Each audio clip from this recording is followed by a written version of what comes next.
If you'd like to support a TSB television broadcast, we've got a Patreon page for that. Sponsorships start at just $1.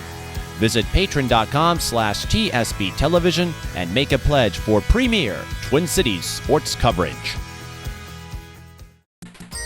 From the Sjoberg-Flynn Arena at St. Thomas Academy in Mendota Heights, we've got ourselves a doubleheader of high school basketball. The girls go first, and we've got a 20-win team wrapping up the regular season against a Class 2A perennial. The 20-5 Caledonia Warriors pay a visit to face the 15-6 Minnehaha Academy Redhawks. Hi everyone, I'm Mike Peden alongside LaToya Turk. And LaToya, Minnehaha, they've been playing at homes away from home. Sjoberg-Flynn Arena, one of them, as their school rebuilds from last year's incident.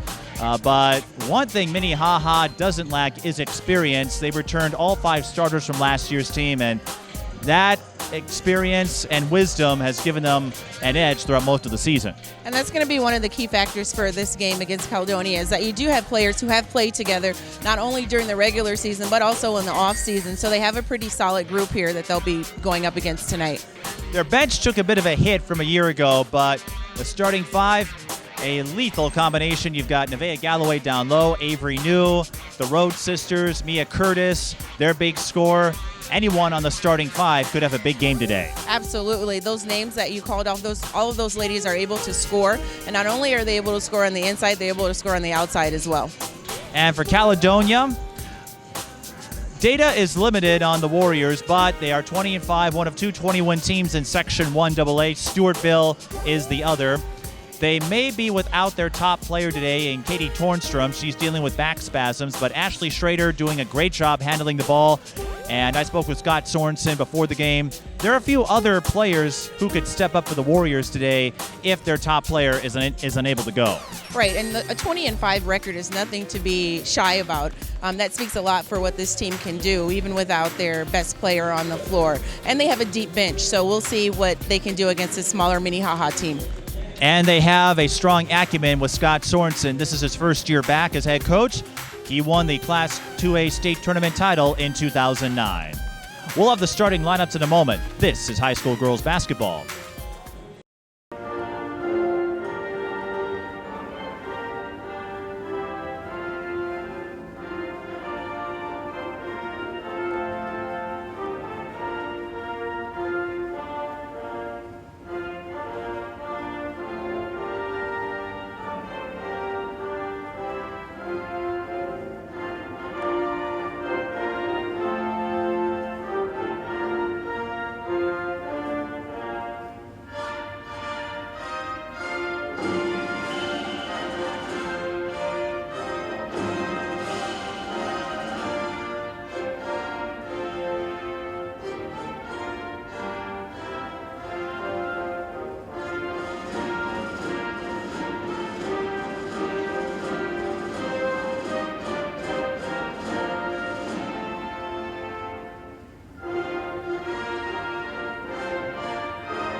Let's take a look at the starting 5 for the visiting Caledonia Warriors. It's Kylie Shovelby, number 5, the senior forward. Number 13, Amber Conniff, the senior guard. Number 15, Ashley Schrader, the junior guard. Number 23, Katie Tornstrom. She'll get the start today, playing through back spasms, the junior guard. And number 22, Jenna Twite, the senior center. Minnehaha will start the same starting 5 they have for the last couple of years. Tatum Rhodes, number 0, the junior guard. Nevaeh Galloway, number 2, the junior forward. Mia Curtis, number 5, the sophomore guard. Tara Rhodes, number 23, the senior guard. And Avery New, number 31, the junior guard. For the Warriors at guard, 5'4", senior, number 13. Katie Tornstrom was a game-time decision, and back spasms are no joke, so we'll see how long Katie plays today. But an interesting move by Scott Sorensen with section starting for Caledonia after today. And, you know, you could just be playing it by ear, seeing how she feels. And she might have gotten stretched out, got a little rest. And it's always nice to have your starting fives at least start the game for you.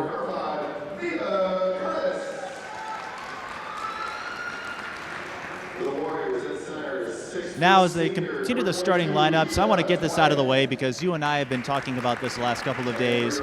Your thoughts on Black Panther? I absolutely loved the movie Black Panther. I am living the Wakanda dream. Did you stick around for the post-credit scenes? I did. So you know what that means, right?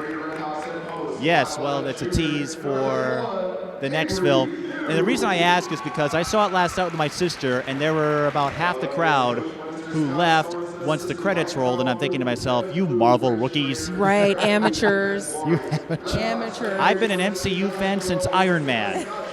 I didn't know it would turn into a mega franchise that is a cash cow for Disney and making billions and billions of dollars. And Please be respectful of all players, all coaches, game officials, and fans. Thank you, and let's play basketball. But for those who are watching this, hopefully you will have seen the movie. If you haven't, you should make an appointment, whether in the theaters or on digital video, Blu-ray, DVD, etc., etc.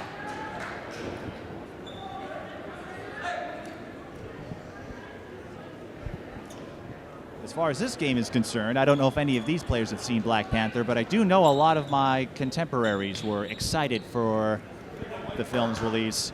And I think these two teams are excited to get this game underway. Caledonia hoping to end the regular season at 21-5. And the Redhawks, they've won the last two games.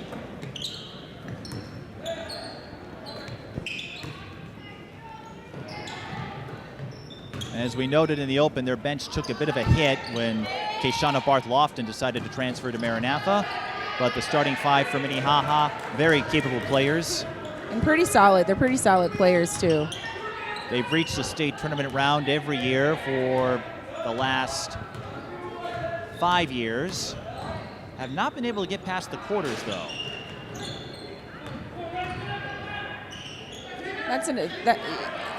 That rebound by Caledonia on that offensive possession is a plus when the team decides to go defensively zone. It's easier to sneak in there and get your own rebounds.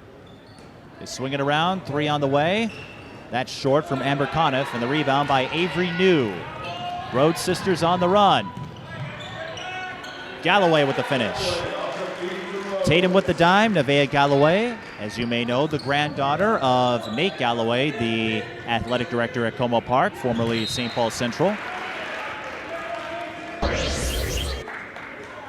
We're looking to see Nevaeh show her strengths tonight running the floor. They have her listed at 6'1", and so you see on that transition offense, she was the first person down the floor, and so to have a center be able to get down the floor that quick is a plus. Now, Caledonia, they're not ranked in the Class 2A polls, and the QRF has them at number 32, which Scott Sorensen finds a little odd. As you know, QRF is an imperfect system, but it's there, especially for the smaller schools. And he noted, one of the schools Caledonia played was out of state in Iowa. QRF doesn't take that into consideration.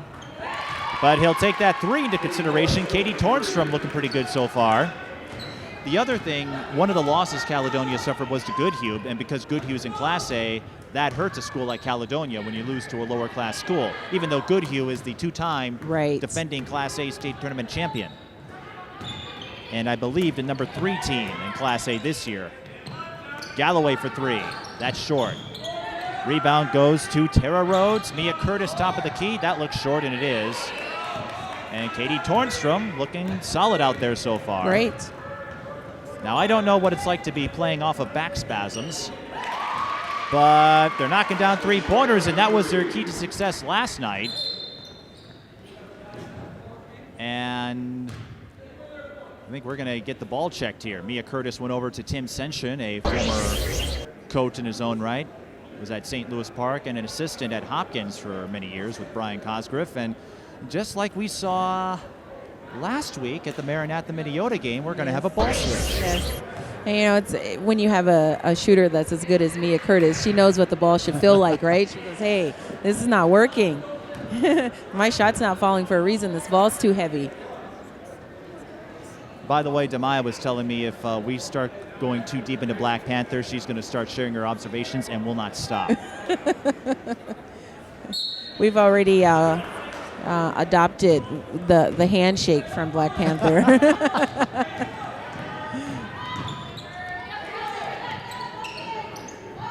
That's going to make $1 billion gazillion. Galloway can't get the bounce, and that ball goes into the bleachers. And against a smaller Caledonia team, I'd look to see them go inside a little more. Minnehaha for Minnehaha. So Caledonia, their losses: Goodhue, Chaska, Rochester Mayo, a 4A school, and Crestwood, the team from Iowa. Galloway, Once hesitation. again out on the transition. It looks like Minnehaha's going to make them run. That's what they like to do, make teams go on the run. The Redhawks aren't afraid to push the pace. Tatum Rhodes fakes the three. Can't get the bounce, gets her own rebound, and will kick back out. Curtis, 3-ball. Too strong. Before the game, Curtis, as you can see, a southpaw, tried to dispose of some garbage in the receptacle and missed, but she said, I use my right hand, that's why. She's a lefty. LaToya Robinson would appreciate her. And I haven't had a chance to see Miss Curtis play this season, but it looks like she's picked up a couple of inches from the last time I saw her play last year. She scored 31 in a win over Mare Lutheran in the game I covered a year ago. Her Nice. career high. Nice, that's nice. Recently broke 1,000 points. I think she's only a sophomore. Oh, yes, she could get 2,000 before her career is done. Curtis, not giving up on the three. They will stay with the Redhawks. Minnehaha, led by Josh Thoreau, the longtime coach and athletic director. So game days are often a busy time for him at home games, especially with doubleheaders. And Scott Sorensen can relate. He's the athletic director at Caledonia. Wow. So not only do they have to coach their respective teams, they also have to make sure their schools are working properly. And not just one sport, the entire shebang. Right. They're doing a good job. Absolutely. Tornstrom, deep three. Deep three. Had the range, and Minnehaha will let that bounce for a dead ball rebound. Coincidentally, Scott Sorensen and Josh Thoreau played on some rec league softball teams back in the day. That's funny. That's what Scott was telling me, and I asked him who the better athlete was. He said it was Josh. Always going with the modest answer. Well, Josh is a sports nut. If it's a sport, he's there, whether it's football, baseball, basketball. And he's pretty competitive, too. And he has a lot of perspectives. As Curtis finds Galloway for three. No good. Rebound Tornstrom.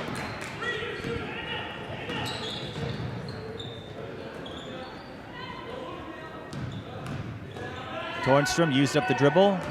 Finds Kylie Scheffelbein. She can't get the bounce. Galloway with the board. Galloway close to a double-double. Rhodes mid-range. Can't bank it. Curtis is there, but she's too strong. And Caitlin Conniff picks it up. Deep three. No good. Caledonia not afraid to shoot the three-pointer. They knocked down 9 of them last night in a 74-62 win over Lewiston Altura. Both teams having a hard time finding the rim so far. But not a hard time shooting. They are sending What do those they tell shots you when up. you're open? Redhawks with the steal. This is Tara Rhodes. Schrader tried to set herself up in time. Rhodes will go to the line for two. I think they both kind of got stuck there. They did. Rhodes knew she was planted, so she had to make an adjustment. Tara Rhodes, averaging 11.8, 67% free throw shooter, 4.5 rebounds. We'll finish up on the perspectives that Josh has. Not only can he look at sports from a coach and AD standpoint, he also is an official and is always happy to regale his stories about the time when he was a replacement official at NFL games. Oh, wow. Back in 2012. Wow. And spoke about his performance as Curtis tries to complete the transition play. Josh Thoreau was on hand for 3 games. He said there was only 1 challenge that was overturned. In case you're wondering, he was not on hand for the infamous Seattle-Green Bay game with the touchdown that shouldn't have been called. Oh, wow. But he said it was a great experience. If he ever got a nod to ref an NFL game again, he would take it. I can only imagine how exciting it would be to ref an NFL game. Exciting, but also daunting, because remember, you're the least popular set of people on the field. But with his experience as an official at college and at the pros, a couple years ago he spoke about how that impacts his coaching style, and that's going to be a foul on Curtis. Just the first personal. Of course, Josh will advocate for his team, but he said he also is going to restrain himself because he's been on the other side of the coin. So it's one of those situations where he's not going to be malicious. That's a 5-second call on the Warriors. I was worried about the Redhawks defense there. They looked a little lackluster for a minute. So They woke up there. Yeah, got that 5-second call. So Josh will always be respectful, even if he doesn't agree with the officiating, because he's been in their position. Right. I can understand that from a coach's standpoint as well. Tatum Rhodes missing the 3. It's 6-5. And we've been stuck. We got a steal there from Curtis. That rim is sealed shut.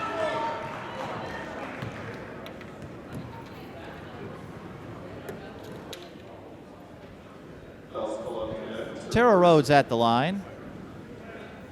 I'm going to get those two confused. Tara and Tatum? Yes. You wouldn't be the first. Okay.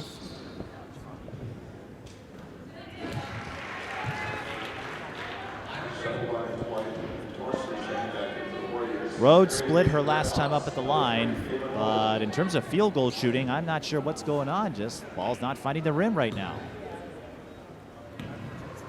But one thing we know from basketball is they keep shooting. They'll find their touch. Sometimes, other times you end up with like 30%. Hope it's Yeah. not one of those games. Yeah. But looking at their box scores, they're scoring. They have pretty high scoring games, so they'll find it. Coaching girls basketball, I know early evening Saturday practice or game might take a little while for them to get warmed up. Caledonia calling timeout. Minnehaha, the highest scoring team in Section 4AA at 66 a game. Caledonia at 60, and they only give up 45. Scott Sorensen wasn't pleased about giving up 62 last night to Lewiston Altura, but I teased him. Admittedly, you'll take it if you come out with the win, and that's what they did. Yeah. And he was impressed with the leadership and the tenacity from Ashley Schrader last night. She helped in a big way with Tornstrom unable to play.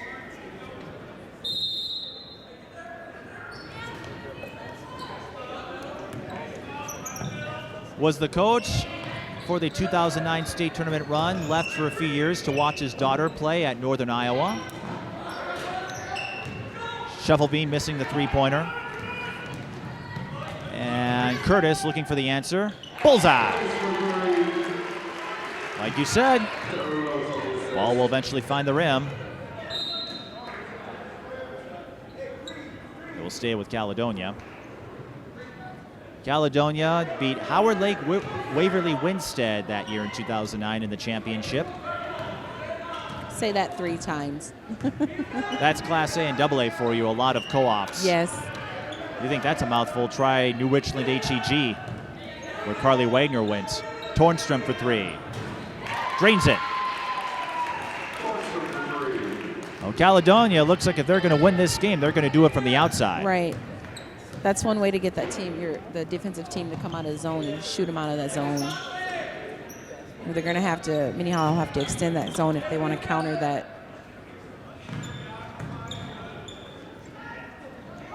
There's a kid in front of us who has turned the bleacher into his own racetrack. Personal speedway, yes. Well, the Daytona 500 is tomorrow.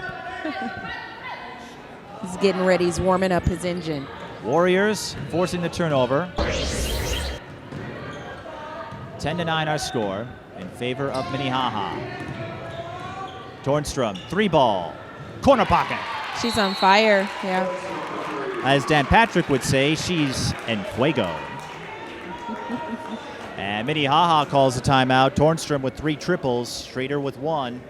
And the Warriors retake the lead, 12-10. It looks like Caledonia, they are committed to that 3-point shot. And with Scott Sorensen returning last year's coach, Kevin Klug sticking around as a volunteer to help with the transition. And Scott, familiar with this team, he coached a lot of these girls at a younger age before he took some time off, and I think anyone would understand taking time off to watch your daughter play Division I basketball. Absolutely. Tornstrom, she's a junior, getting some D2 looks right now, and Caledonia, southern Minnesota, hey, maybe Winona State could come calling. That's a good ad, Mike. A good That's a good ad for what? Caledonia or Winona State? And for the player. I'm just spewing out what the coaches tell me. There's nothing wrong with that. There's nothing wrong with that. If that program works for her, there's a ton of D2 schools that are out there. I mean, it's always nice to be able to play close to home and you have your own fan base. But there are plenty of D2s up here. Yeah. St. Cloud State, Concordia. And the way she's playing tonight, she'll definitely find a home next for her next phase of basketball. Scott's score. I was about to say Scott Sorensen, and I meant to say Sorensen says Tornstrom can score from anywhere. That's nice.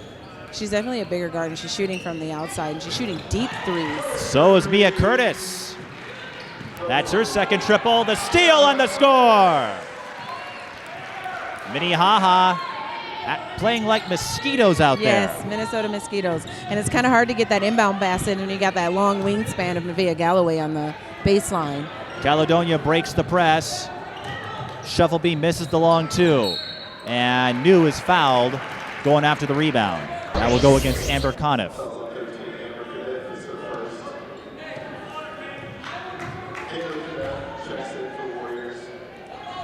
And Minnehaha, I got word that their school will reopen for the 2019-2020 school year. I'm sure everyone will be excited to head back to home base. That'll be great for a lot of the juniors that are on that team to go into a new gym as seniors. Josh Thoreau, we didn't speak much because he's often busy with these doubleheaders, and understandably so when you're the AD, but told me that the staff at St. Thomas Academy has been so good to him and giving him a home away from home. The Target Center gave them a free date this year as Curtis lines up another 3 and sinks it. So now we can say she's on fire. They're both Curtis and Tornstrom. And Caitlin Conniff says right back at you. She scores the transition. 18-14, Redhawks lead. Curtis almost traveled, but put on the brakes in time. That's Tatum Rhodes, lost her footing. Galloway has it and lost the ball. And she'll be hit with the offensive foul. Amber Conniff taking a hit. And after the back spasm injury to Tornstrom, I wonder if Sorensen would flinch for a moment when he sees one of his players. But as you say, it always feels good to take a charge or an offensive foul like that. Makes that bruise hurt a little less. Yeah, she got up a little quicker than Nevaeh there. Ashley Schrader can't get the bounce. Rebound will go to Minnehaha. I cringe when they fall, Mike. I'm over here like I'm on a roller coaster about to go on the first drop. And when was your last game? Oh my gosh, it's been a minute. It's been a minute and you still cringe. So. Target Center gave Minnehaha a free date. They had a doubleheader with Providence. The Lansing Sports Center was the site for the Minnehaha Minneapolis North Showdown. I know you were so disappointed that you couldn't be there. And you'll see the boys later tonight when they take on the Caledonia boys, number 2 and number 4 in 2A. Nice. So a lot of places have opened up their gyms to give Minnehaha a place to play. You know, our basketball community is a tight community, a small, tight community. So that's good to see everyone extending their hand to them in a time of need. Indeed, and I remember speaking with Dan Hayes at Mounds Park Academy. When Josh asked around, Dan offered a date. And Josh asked him, how much would you charge for rent? He said, it's on us. And a lot of these schools have, and Target Center, as Caledonia misses the 3. Caitlin Conniff with the O board. Tornstrom, didn't make that one, and I know why. She was too close. Right. She was too close to the 3-point line. Should have backed up a step. There's the step back.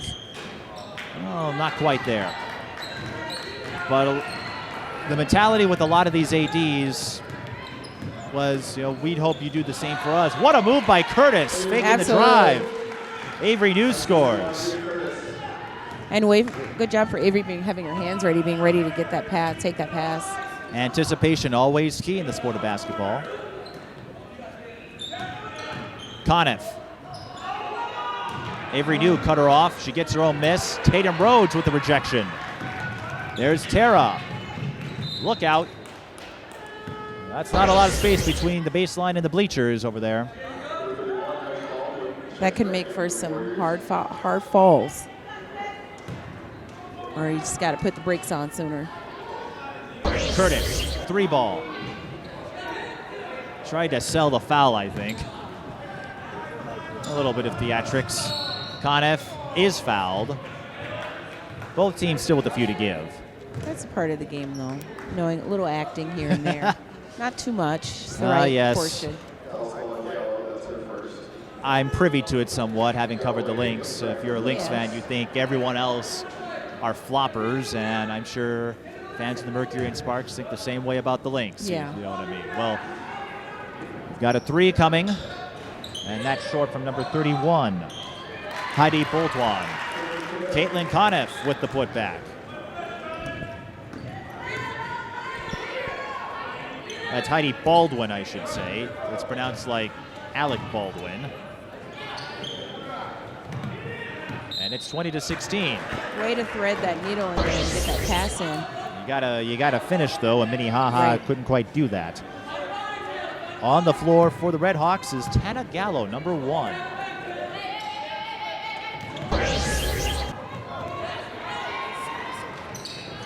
Redhawks get the ball back. There's another example of that pressure defense of theirs. Yes. And I think for Ms. Galloway, if she would have just kept that ball up above her head, she could have put it right back in. Redhawks, they have won the IMAC Conference Championship. Every year they have been a member of that group. Recently celebrated another one. That's a very impressive record there. They used to be in the Tri-Metro, and they'll face one of their old Tri-Metro rivals to end the regular season on Monday, February 26th, when they go to De La Salle. That should be a pretty big game. Well, it used to be back in the day. Tara Rhodes left that one. Tatum Rhodes left that one soft. It was quite the rivalry back in the day, and still a solid rivalry this year. There's Baldwin. Out to Conniff. 5:15. And you got to know where that shooter is. You got to know where Tatum is. Baldwin left alone. In and out. Board and New, she's close to a double-double, averaging 9.8 points, 8.6 rebounds a game. And Minnehaha will have those twin towers for at least one more year. But a foul was called on New on the board. That's her second, so she'll have to take a seat for a while. 5:05 left in the first half. 3 on the way. That's long from Schrader. And Galloway went down hard. Oh, I missed what happened there.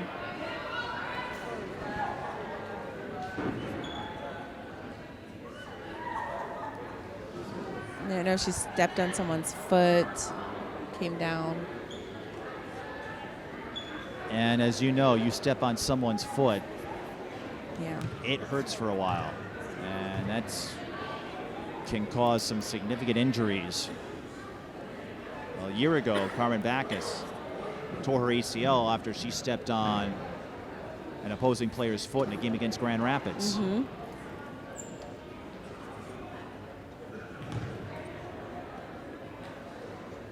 So that will stop action with 5 minutes remaining in the first half.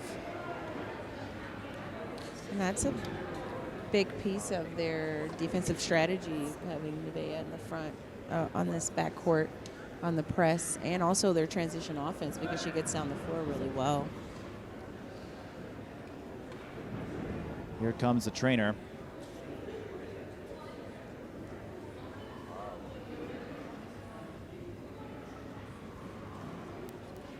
And we spoke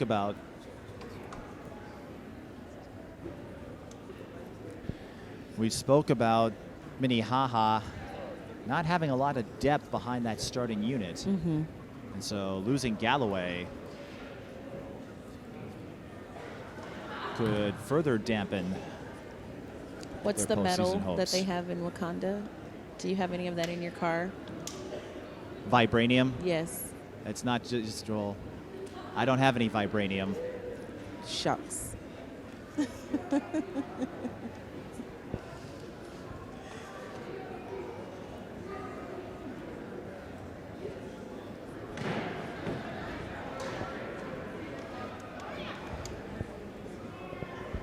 Nevaeh Galloway, she's been on the varsity team since her freshman year. And has started in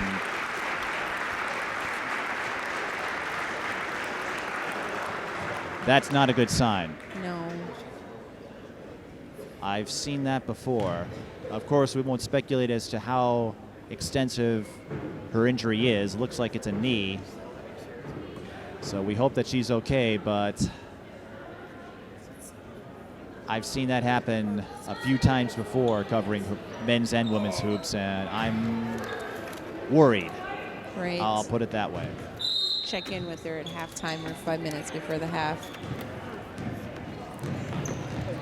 So Minnehaha going to have to go without Nevaeh Galloway for a considerable amount of time. Mia Curtis wasting little time getting back in it. And with Mia Curtis and the Rhodes sisters, I think they can handle it. It's going to be tough on the middle to increase their communication with each other. Three goes in and out for Tornstrom. Third try is the charm for number 33. That is Ava Welsher, who scored for the Warriors. And for the time being, probably the rest of the first half with Avery New at 2 fouls, Minnehaha is going to have to play small ball. Right. Right. Which means they're just going to pick up the tempo, and they're definitely going to have to box out defensively. And they're going to have to keep an eye on where number 23 from Caledonia is. I don't want to say her name wrong. It's Katie Tornstrom. Katie. Mia Curtis was fouled by Welsher and shooting 2 at the line. Mia Curtis scored 29 as her season high, put up 31 a year ago, as we noted, in a win over Mare Lutheran. Averaging 19.4 a game this year, 53% three-point shooter. As a sophomore, that's impressive. Something tells me she's going to be knocking down a lot more threes over the next couple of years. Absolutely, and that's a kid that will stay in the gym. But injuries have been taking their toll on a lot of top caliber teams as of late. Holy Angels losing Destiny Oberg to an ankle injury. Right. Katie Tornstrom floats it in, and De La Salle, they lost their top scorer, Nora Francois. She tore her ACL and meniscus Oh my. not too long ago. You know, these girls play so hard, and they play almost year-round. Right, and with they're high school, playing, AAU, fall league. And they're just simply playing basketball. I like to see them include some strength and conditioning in their training so that they can stay healthy, so that we can see them play for longer. And it's not just the high school level. We've seen in college and the pros. Right. And most of you are aware, as Gallo missing the three-pointer, the risk that women's basketball players face when it comes to their knees. The bodies aren't, the knees, I guess, aren't quite as strong as the men, although we've seen men's players afflicted with similar injuries as well. Yeah, so and this isn't just a woman's problem. And anatomy-wise, our knee structure is a little different than our male counterparts. So we're a little more prone to that injury. Look out!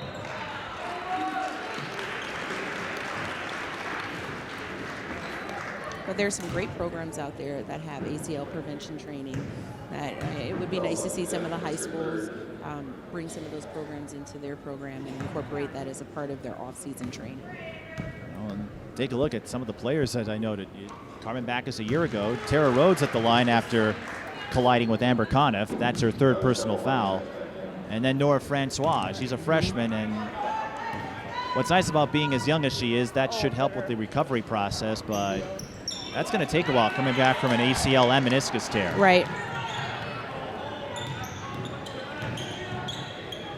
Curtis for three. Yes! There's no tear in your ACL if you stand out there and shoot those deep threes.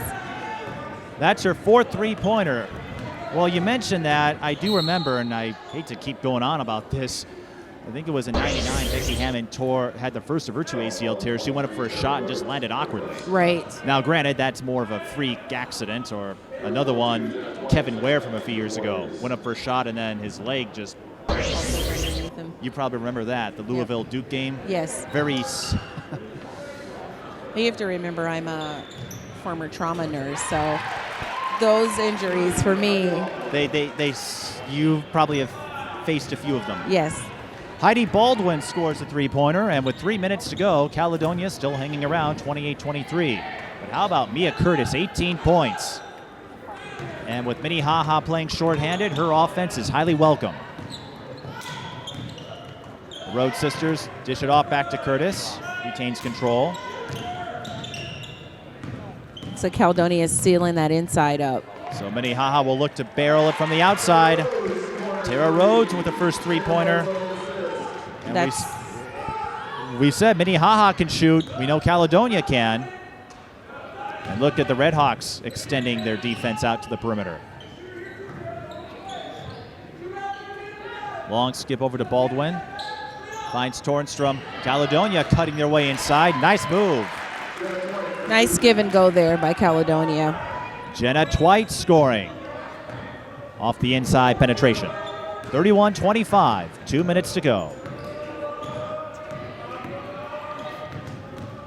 Curtis sees a lane, missed it.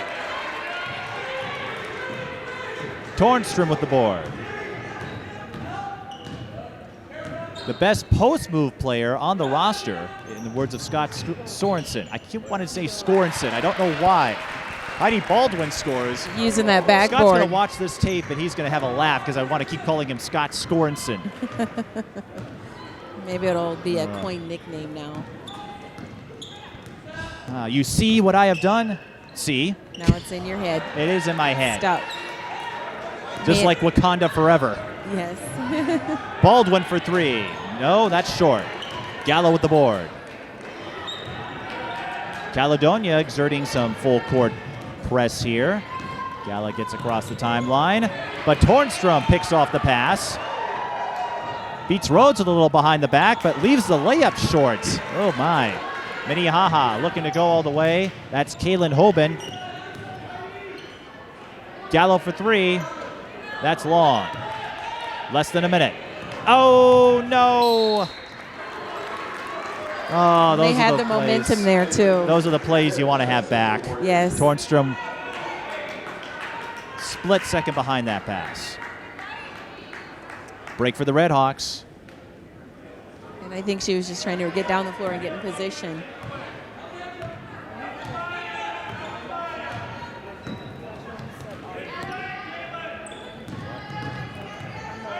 .38 seconds. Rhodes out to Curtis. There's Tara. Nice move, Tara. She's strong. Schrader on the run. Out to Baldwin. And she walked.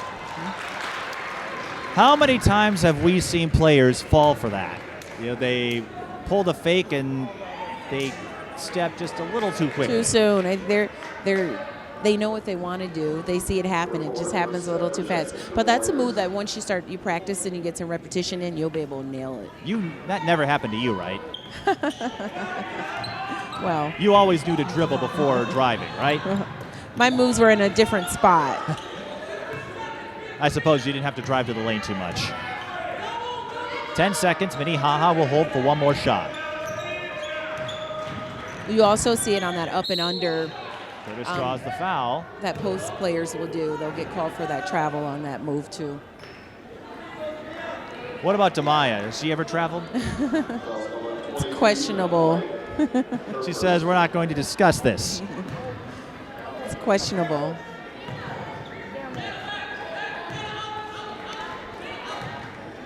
In her mind, she never travels, I suppose. Right. That's every player, right? Yes. The ref calls that travel. You turn around and you're like, what? Have you watched the NBA? So the foul will go against Jenna Twite. That is her first. Curtis, this is 1-1. And she missed it. Will Caledonia get a shot off? She's getting in range. Yes. Close. So the Redhawks struggle a little bit to end the first half. They do have a 31-27 lead, but the biggest concern right now is the health of Nevaeh Galloway, who went down with an apparent knee injury with about 5 minutes to go in the first half. But we don't see too many battles on the perimeter like we're seeing here, and so whoever can knock down more threes could have the edge in the second half. Right, and I also think not only knocking down the threes, but as they're taking those shots, not all of them are going to go down, but who's going to rebound those short little shots that come off and be able to go back up and get those 2 points if you can't get the 3 points. So we'll take a break and come back with the second half. You're watching high school girls basketball. Minnehaha leads Caledonia 31-27. If you'd like to support a TSB television broadcast, we've got a Patreon page for that. Sponsorships start at just $1. Visit patreon.com/TSB television and make a pledge for premier Twin Cities sports coverage. Mike Peden and LaToya Turk with you. We have an injury update on Nevaeh Galloway. She will not play for the second half. She's going to be examined at a local hospital, as I understand it. LaToya, you noticed this. Nevaeh looked a little off a couple of plays before the injury occurred, and then you said she banged knees with a Caledonia player? Right, and she said it felt like it buckled underneath her. So I know she's had some knee injuries in the past. And going back to that strength and conditioning, getting those quads and those hamstrings strong enough to withstand those blows. But, yeah, the play underneath the basket where she bobbled a little bit and she went down pretty hard, that kind of started the process for her. So we certainly hope she's okay, and I guess there's a little relief in the sense that she was planted, because we've seen so many injuries happen when, as you mentioned, you step on someone else's foot. Right. You're not prepared for that. But Minnehaha's going to have to trudge through the second half without her. Right. But Mia Curtis doing an outstanding job. 18 points, 4 3-pointers. Minnehaha may need a big dose of the sophomore score to beat Caledonia. Right, and we're going to need to see Avery New stay in the game, stay out of foul trouble, run the floor, and box out. Do what post players do. Avery New picked up 2 fouls, had to sit out for a few minutes in the first half. And for Caledonia, Katie Tornstrom, back spasms and all, 11 points. She has 3 triples, and if Caledonia can get that 3-point stroke going in the second half, we could have ourselves a barn burner here. Yeah. You know, and it's so unfortunate that Nevaeh is out. I've had the wonderful opportunity of coaching Avery New and Nevaeh Galloway on a AAU program team before, and when those two get in sync, it's really hard to do anything on the inside. Tough to watch for sure, and I've seen Nevaeh. Nate would go to a lot of the games, and she's got a lot of family and a lot of history Katie Tornstrom with another second chance put Right back. out of the gate, she comes out. She doesn't move it to get inside the lane, not shooting outside, which we saw the entire first set. And then she rebounds and gets her shot back up. Apparently her tolerance knows no limits when it comes to pain. At least not today. But as you said, sometimes even just after a day, when you have back spasms, you give your body time to heal. And Tornstrom said, I'm ready to go, apparently. And she wasn't fooling around. Yeah. And, sometimes when you're younger, your pain tolerance is a little higher. And you heal a little more quickly. Right. And so once that buzzer goes off, then she can say, ow. That's the other thing, mentally speaking. Tornstrom for three. That's long. Offensive rebound twice, but she was blocked. Shovelbean with the baseline J. And we talked about this at rebounding, those second chance opportunities. But from a psychological perspective, when you deal with injuries, you may not think about them as much when you're playing. We talk about this a lot as Mia Curtis turns a broken play into a pair. And when you're a player playing at this caliber like Katie is, you want to be on the floor. Ashley Schrader missing the three. It will stay Caledonia ball. And it's one of those things where a lot of athletes, they might be dealing with some stuff, but when you're in the heat of the action, you're not thinking about it because you're thinking about the game. Well, Michael Jordan. Yep. Not maybe, injuries and illness, different story, but they still make you feel bad. Right. Well, still not 100%. There's situations where you're thinking there's no way someone's going to play, and they find a way.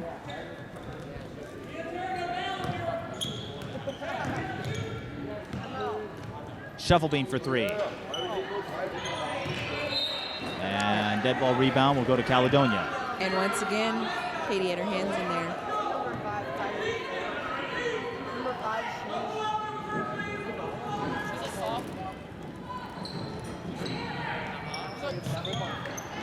Shot from Twice no good. Minnehaha looking to go transition. You've got Rhodes, who will get the friendly bounce. What's it say? Three on the way. Off the glass. That's Ashley Schrader. Tara Rhodes had nowhere to go. And I'm noticing this year that, in prior years, a foul would have been called. And the refs are saying now the kid's got to be under control. It's got to be a solid shot. Minnehaha was not in control there. And that's going to be a foul on Tana Gallo, a double whammy.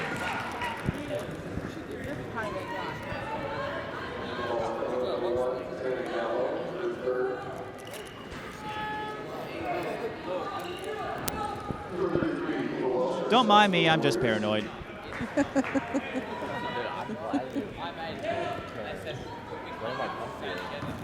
I see you're taking advantage of the bake sale, and Galloway's injury kind of distracted me from that. Minnehaha, they do that on an annual basis, usually on a doubleheader. The school puts together a bake sale. They had some nice treats out there. And the proceeds benefit local charity drives. And I've taken advantage of that over the last couple of years. They've put out some nice treats. Caledonia showing their ball movement. And that's a collision with Schrader and Rhodes, and Schrader will get the foul call there in her favor. And that move might work when you're in the bonus, and you can get to the line for that.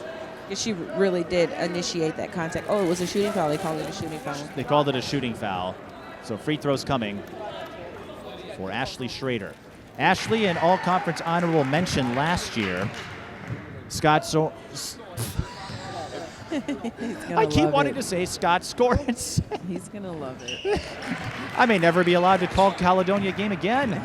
Scott Sorensen says Schrader often steps up in big games. And that was Caledonia's first trip to the free throw line. What is Caledonia going to do with me? Rhodes thought about it. Dishes to Avery New. Left it a little soft. We've got a 2-point game. Rhodes looking to change that. Bullseye. Tara Rhodes up to 12. Tara Rhodes and Mia Curtis responsible for 32 of Minnehaha's 38 points. Bounce pass. Tornstrom had nowhere to go. And they're responsible for the points because they're the ones running the floor.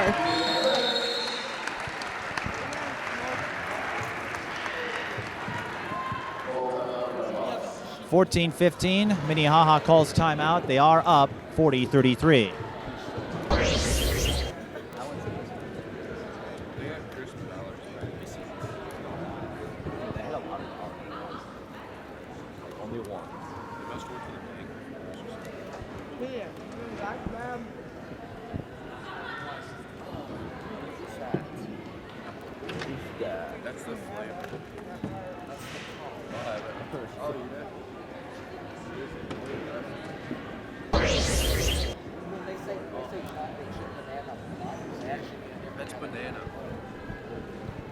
Well, we don't have to deal with sun glare anymore as the sun is slowly setting on this Saturday evening, but Minnehaha, if we've seen this not just with losing Kayshana Barth-Lofton, but with everything that's happened to them, how resilient they've been. This team has stuck together, and they may not be at the Bergstrom courts, but you don't lose your skill set at home. You take your skills with you, and this Redhawks team, they on game days, it's like any other day.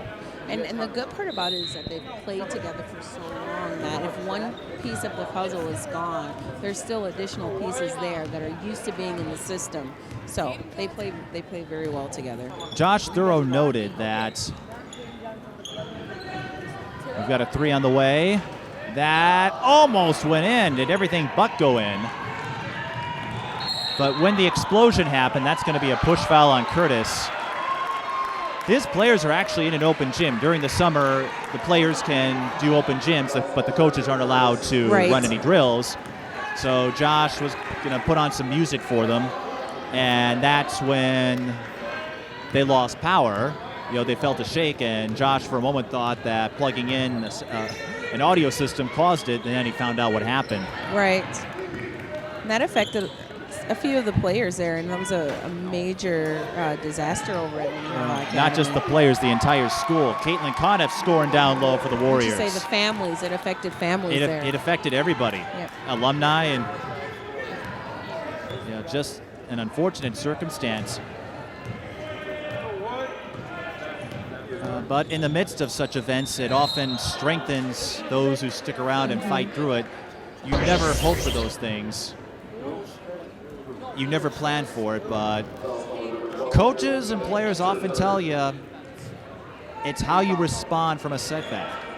And I'd say Minnehaha and this community have responded extraordinarily well.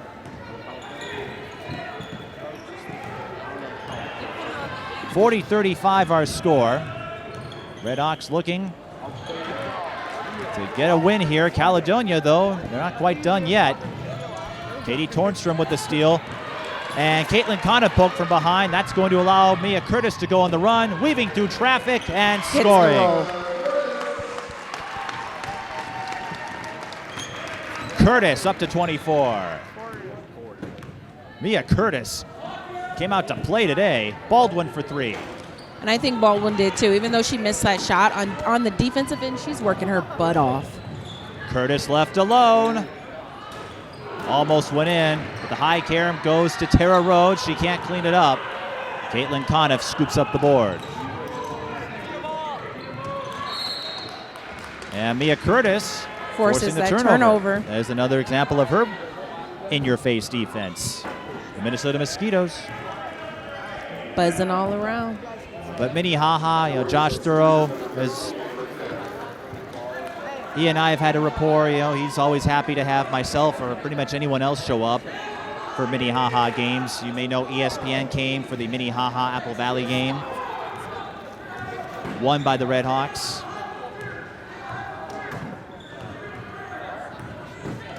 And even though I didn't go to the school, there was a part of you that felt for everybody because, as you noted, it's a small community in basketball. It's an extended family out here. And we know everyone, you know, this basketball community, we all know each other. Like you said, it's a small community. So I think I was at work when this happened, and right away when I heard that it was at Minnehaha Academy, the players that I knew that were there, I immediately tried to reach out to make sure that everyone was okay.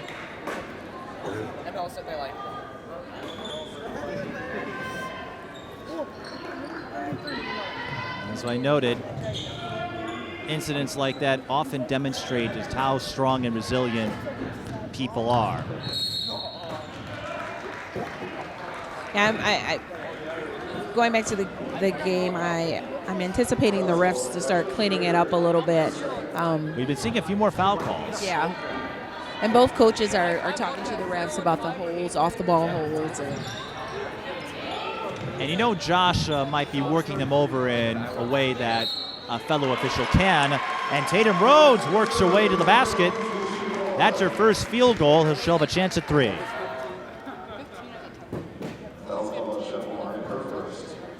That is Scheffelbein. That is her first personal foul, but we are seeing a few more fouls being called now.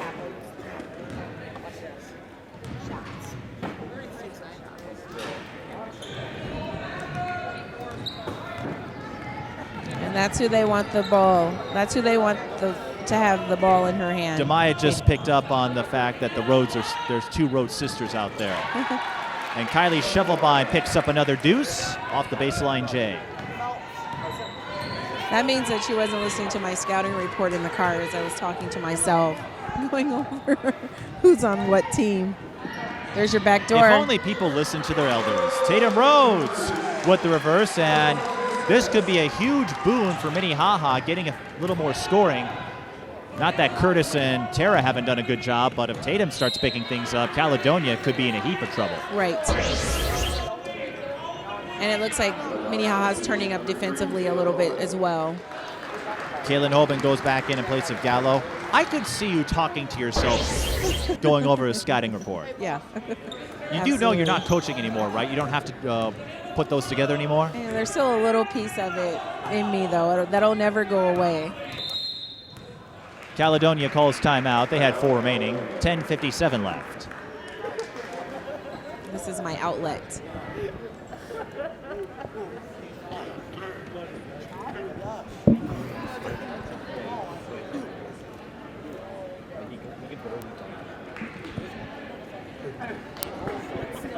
Speaking of outlets, apparently brownies are one of them too. Well, I've got some caramel Rice Krispie bars that I might share with the rest of the crew because I can't eat them all. Otherwise, I'll turn into a big lump of gooey, sugary goodness. It would be my pleasure to help you take care of those Rice Krispie treats. And I think a few folks in the row in front of us wouldn't mind. But You know, the bake sale, I may have to come here. I may have to make that an annual appointment whenever Minnehaha does the bake sale. Because they had that last year when their doubleheader with Mayor Lutheran and Columbia Heights. when we call games, that's what we should see. What are the special events that are going on? Tara Rhodes with the steal. Can she take it all the way? Yes! And the foul. Tara up to 14. And in what has been a back-and-forth game, this could be the key run the Redhawks are looking for. Capitalize off of these attempts at the line. Get a little breather. And Minnehaha thrives on the pressure defense. And without Nevaeh Galloway down low, looks like the strategy for the second half is use more of it. And it's working. Tara Rhodes up to 15. Ashley Schrader had nowhere to go. Jump ball. Possession arrow favors the Redhawks. Now, last week we were over in the press box where Ball is Life is for the boys broadcast, but I don't mind being over here because they're chairbacks. Yes, I agree. I don't have to throw my back out over poor posture like you do in most high school games. Yes, I was talking to one of my coworkers and I said, I need to stretch. And she goes, well, what's wrong? I said, I've been sitting on the bleachers. She said, but you've been coaching for 8 years. I said, but the coaching chairs are different. They have pads and backs, and it's a little different. Curtis looking to pad her numbers. So I appreciate the seat backings as well. Baldwin. She walks. Oh, that move looks so nice too. And she can shoot that outside jumper. She's missed a couple, so I thought she was going to fire it up. And it's also worth noting, we mentioned this last week, Sjoberg-Flynn Arena at St. Thomas Academy. Pretty easy to get dates here because, unlike most schools, there's only one team that plays here. St. Thomas Academy, the all-boys school. Led by Mr. Sam Basilero Yes. with over 1,000 points. And it's a nice arena, and that's going to be a foul on Curtis. That will be her third. And if you're a Minnehaha fan, That would be Mia Curtis's mother. Yeah, I'd say the Redhawks fans not happy with the call.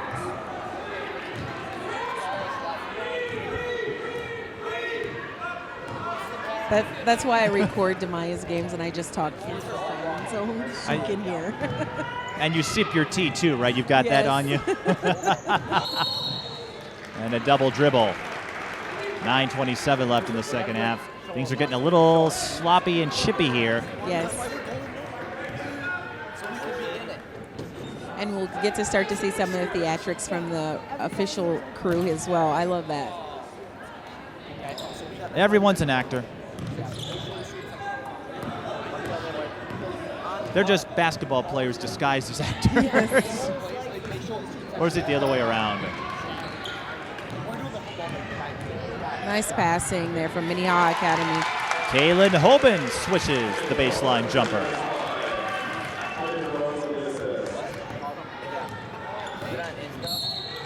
And an illegal screen is called on the Warriors.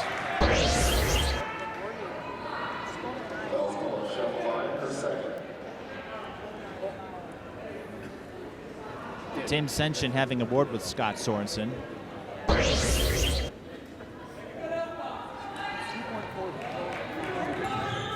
Curtis was looking to drive. Caledonia shuts her off. New. There it is. Weaving through her defender. The blow by and the bucket. Nice move from that high post position from Avery New.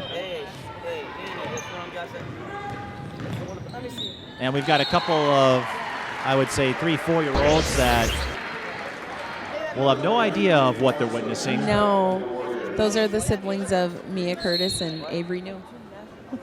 Family friends, I presume. Yeah, I think the last I time, suppose they'll watch it on tape. I'm sure they get plenty of basketball in their life. 8:37 left. Minnehaha calls timeout. They have 2 left. But it's the Redhawks up by 16, and well, they're getting the best of both worlds in the sense. They've gotten a little bit of help from Tatum Rhodes. And then Curtis and Tara Rhodes are continuing to pile it up Right. on the scoreboard.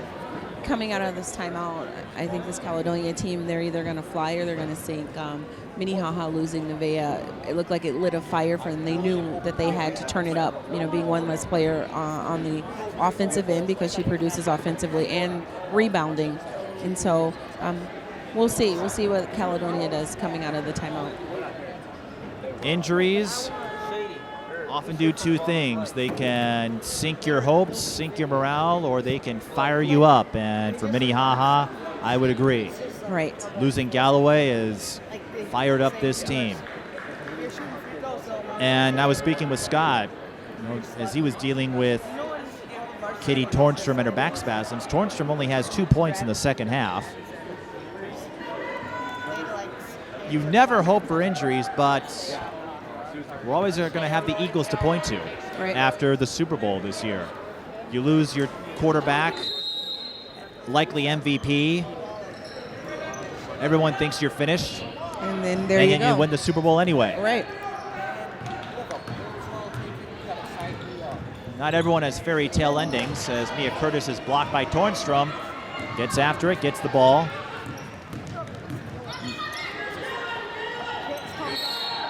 And that's going to be a foul on Curtis. That will be her 4th. And as the leading scorer on the floor and leading the offense, you got to make smart plays defensively. So Caledonia, this is a key opportunity here. I was going to say not every story ends with the fairy tale happily ever after, but you never know. If you keep fighting, you can win the Super Bowl. You can win the state title. Absolutely. You can persevere. 3 from Cumming, or I should say from Conniff. That's no good. Jenna Twite with the O-board, and that's a jump. Caledonia with the arrow. Both teams now out of fouls to give. Free throws haven't been a huge factor on either side, but we'll have to keep that in mind here. As you noted, the officials calling the second half a little more tightly.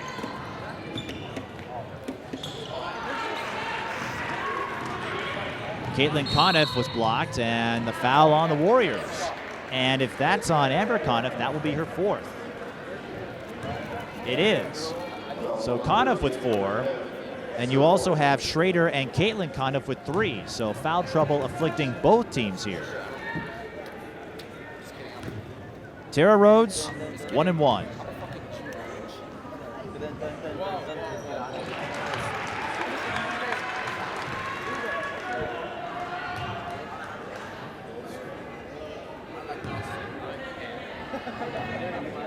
We'll be saying goodbye to Tara Rhodes after this season, as she is a senior. And that might be tough to do with how much she has done for the Minnehaha program. And the girls, they won a state tournament and championship in 2010. 3-ball, corner pocket.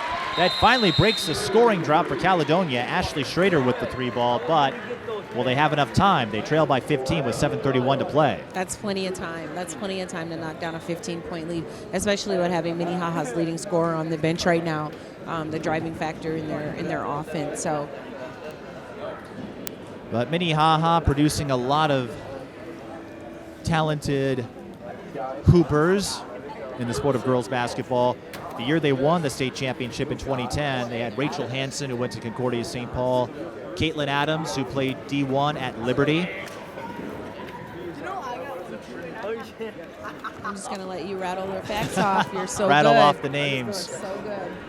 Sarah Kaminsky, who's playing at George Mason, actually caught up with her parents. They were at the Maranatha Minneota game. Since they're empty nesters now, they say they get their fix by going out to high school games. You say, I know everyone. I think we're tied. Well, I'm not. I don't know. It's not like they invite me to their house. You know, not like the rapport you've got with people. But Sarah Kaminsky, Nicole Nipper from a few years ago. If you go way back, an old friend of mine, Abby Smith, who ended up playing semi-pro football for a few years with the wow. Minnesota Machine. Wow. Now works in law enforcement. When I played at De La Salle, I can't remember her first name, but Chief Justice Alan Page's daughter was there. She played basketball.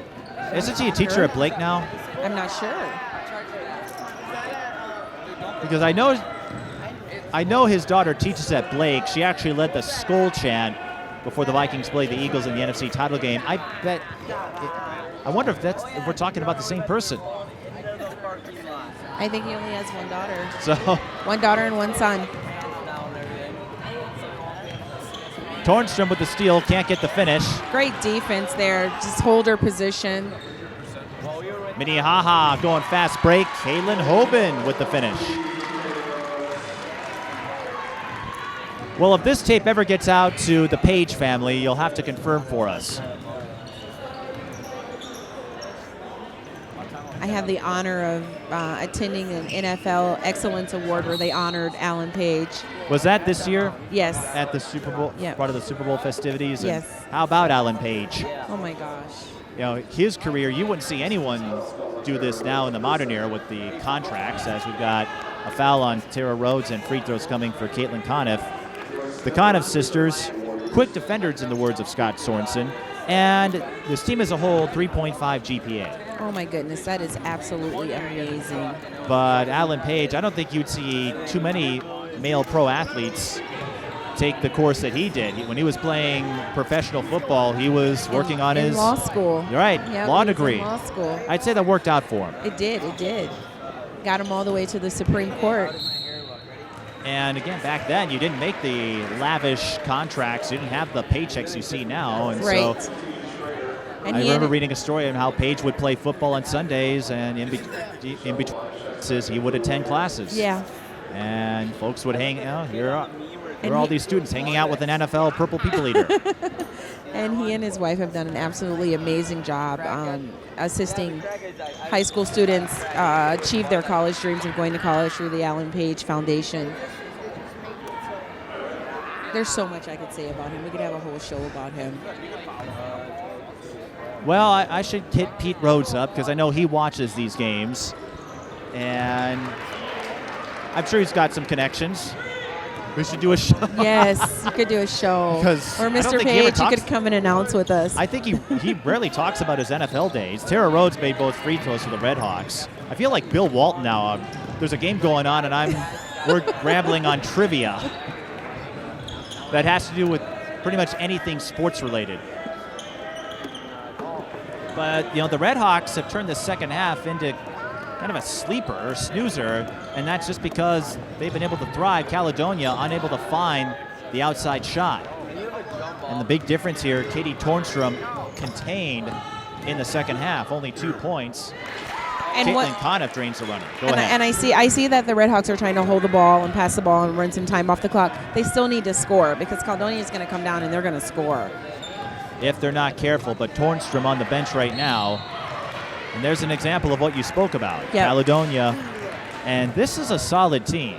They're not ranked in their QRF. They're a 20-5 team, and it's almost unheard of to be 20-5 and not ranked. This isn't a TCAC school, if you Right. will. Caledonia, they've had a pretty solid history. But those rankings, Scott Sorensen doesn't think much of them. yeah, those rankings as a coach, if you're not in on that vote, yeah. Well, the rankings are based on polls, and there's a couple that go around. You see Minnehaha spreading the floor. Offensive foul on Tara Rhodes. And the last 2 or 3 possessions have went the way for Caledonia, so Well, and you're seeing a couple of polls now. You have the news polls that are put out by Minnesota Basketball Rankings, and then Stephen Bruce, who runs the Follow the Rock website, he is the go-to source for hoop information. He does the gym tour as well on Twitter. He's started putting together a coaches and media poll where he's been getting about 30 coaches and media members each week putting in their votes. Just to give you another perspective on how coaches and media see teams. right.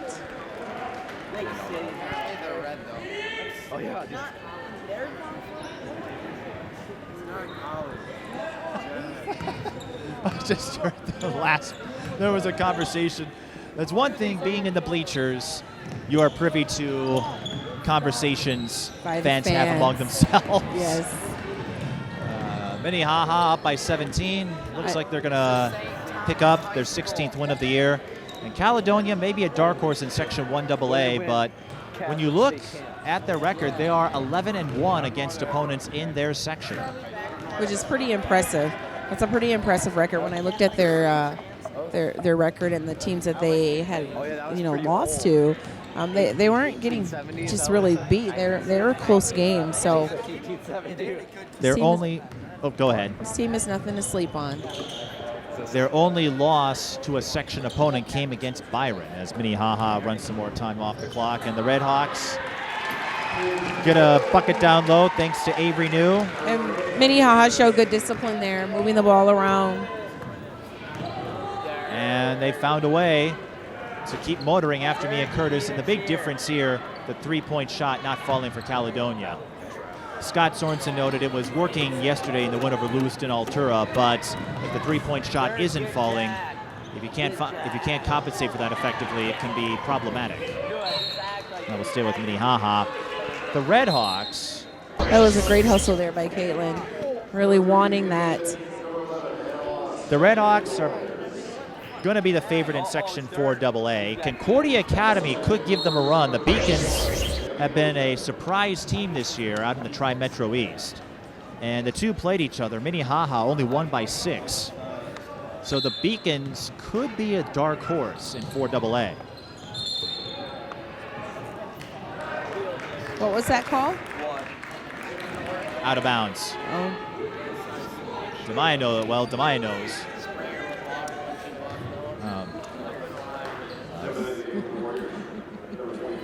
And Minnehaha, looking at their schedule, they lost a close one with Robbinsdale Cooper, and he scored that one for Caledonia.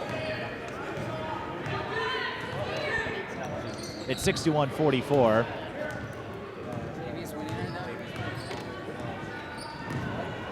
And I was going to say Minnehaha, they lost a close one to Robbinsdale Cooper. There's some who aren't sure if Cooper's size will help them make a deep state run. I spoke with Grant McGinnis, and he's thinking Matamidi could give them a run. Mia Curtis comes right back in. Encore? She must have had hand warmers on the bench. Came right in, still has a hot hand. But yeah, I completely understand what Grant is saying about their height and their size, but also they're a very physical team. Cooper's a very physical team. And they're speedy. Yeah, and I don't know if Matamidi can match that. I'm not sure. Well, and with everything that's been happening to the 3A field, Holy Angels and De La Salle in particular, Matamidi, not a very deep team outside of Grotehouse and Saugstad. Nice ball movement. Avery New will get the friendly roll, and Minnehaha will call a timeout. I'm guessing so Josh can get his starters out of there. And what will be a hard-fought win. Let's say Josh Thorough and Minnehaha made the second half adjustments. But they lost a close one to Robbinsdale Cooper.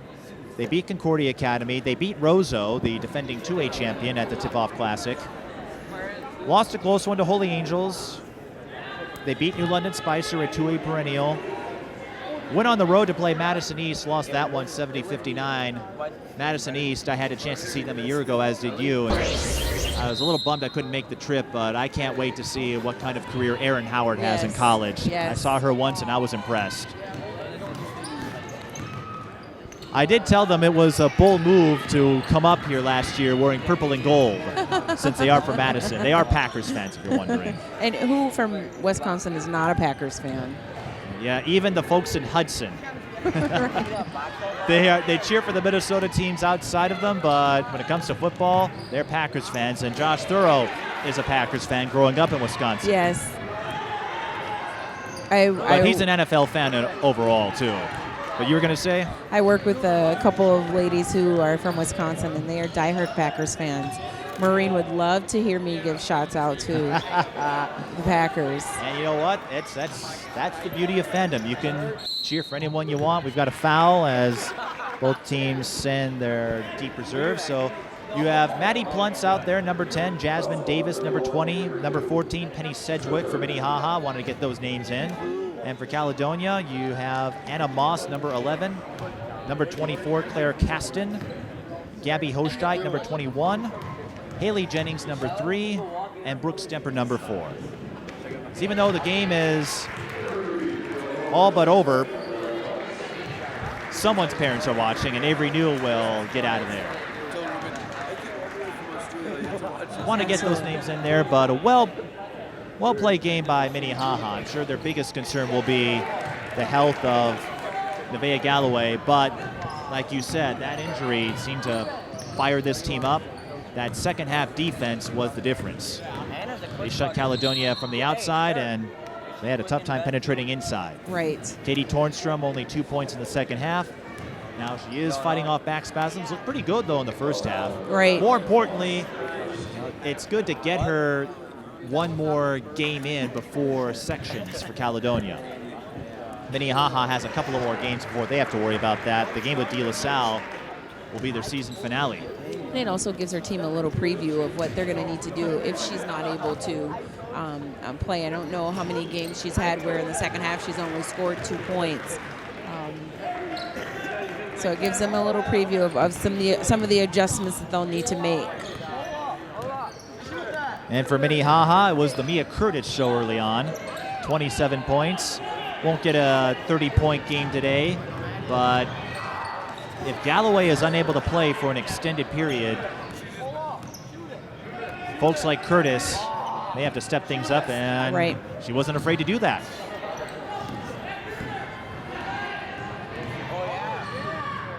And I can't wait for the second game. Yes, I agree. And I enjoy covering basketball, men or women, as you know. And with the doubleheader, it's like, hey, great way to see 2 top 10 teams in one school. I was so excited I got here 4 hours earlier. You were ready.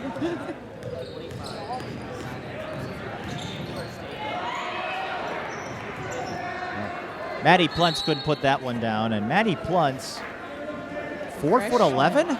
Yeah, 4'11" They have her freshman at out there. 4'11".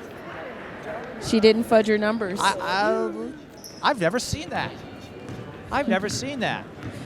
You know, because they'll fudge the numbers a bit. Yeah. Morgan William, for example, at Mississippi State, 5'2" in real. Yes. In real life, they list her at 5'5", but I wonder what it says for Autumn Tucker on the Como roster. they list her at 5 feet. Okay. Which, okay, Demaya said it's true. She went to her physical, and I'm 5'11". And, well, another example, Monica Wright, when she was in the WNBA, they listed her at 5'10". She was more like 5'8", 5'9", because I interviewed her a few times. Yeah. We had a couple of adventures.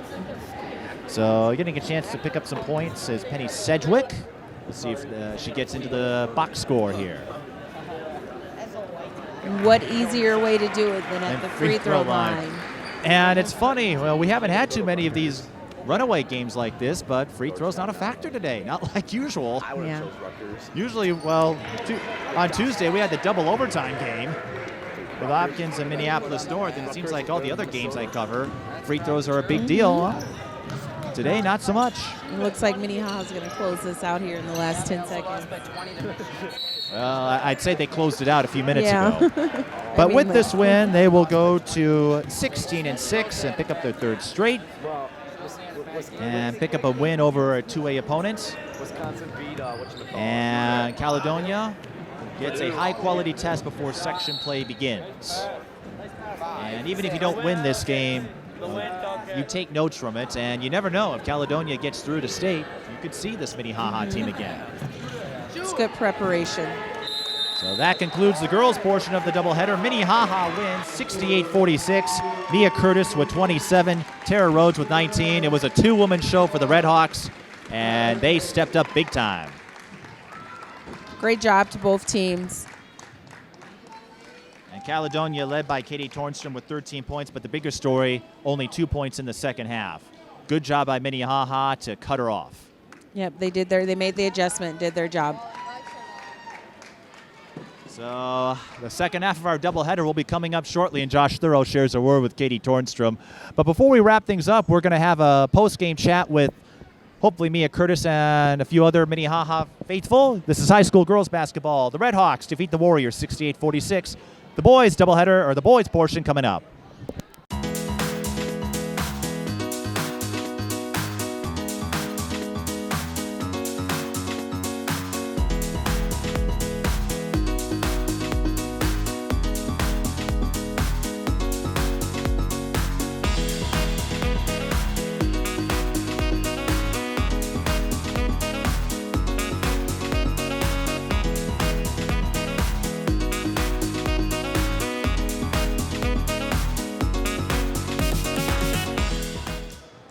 And I'm joined by Mia Curtis, who scored 27 points, 5 3-pointers. Mia, have you been working on your 3-point stroke? Yes, every day after practice I'm in the gym always shooting. Well, you look pretty good out there for a southpaw. Thank you. Nevaeh goes down with about 5 minutes left in the first half, and we noticed it seemed to light a spark with you guys. So when you see one of your teammates who you've known for years go down like that, I mean, we certainly hope she's okay, but how did you guys respond? We just know we have to go twice as hard, especially because our benches, there's not really anybody else on the bench, so we just have to go twice as hard. In the first half, it was neck and neck. Caledonia was knocking down threes. You were trying to keep up. What adjustments did you make in the second half to contain their offense? We decided to go box and one on number 23, who was hitting, she hit 3 in a row, so we had to switch it up and see if that would work better, and it did.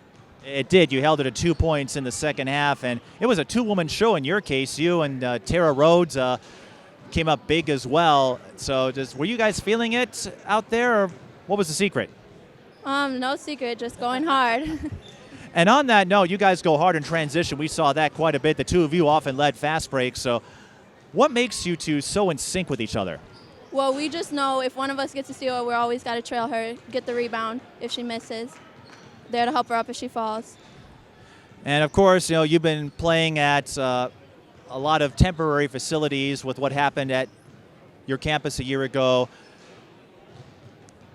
How would you say that event has rallied your team and everyone at Minnehaha? Because we've seen all the support coming your way with schools opening up the gyms for you, and then you guys going out there treating this like any other game, but just playing as hard as you did a year ago. Well, we're just so grateful that everybody has opened the gym for us, and we've been practicing at South Campus, our middle school, so that's our permanent home for now. But it's just kind of hard to be at a different gym because you don't really have one to call it home for real. And just what would you say Minnehaha has demonstrated in terms of resilience? You see what happened a year ago. I mean, it's tough to not be able to visit the place you've called home for classes and sporting events, but we've seen that Minnehaha keeps going. Well, we don't show it like that we're down. We just use it as motivation to go that much harder. And not that you enjoyed the situation, but I guess one story you'll never forget, getting the chance to play at Target Center. Yeah, that was amazing because for state we've always played at Williams or Mariucci, and that one's just a whole different level. So a few games left before the season ends. What more can we expect from this Minnehaha team as they look to make another run at state? Just going hard, playing as a team, and just being great. Now, are we going to get another 30-point game out of you? You came close, and the last time I paid a visit, you did get 30. Are we going to get one before the season's out? We'll see about that. Well, just knock down a few threes, and I think you'll get there. You want to say hi to anybody? Hi, Mom.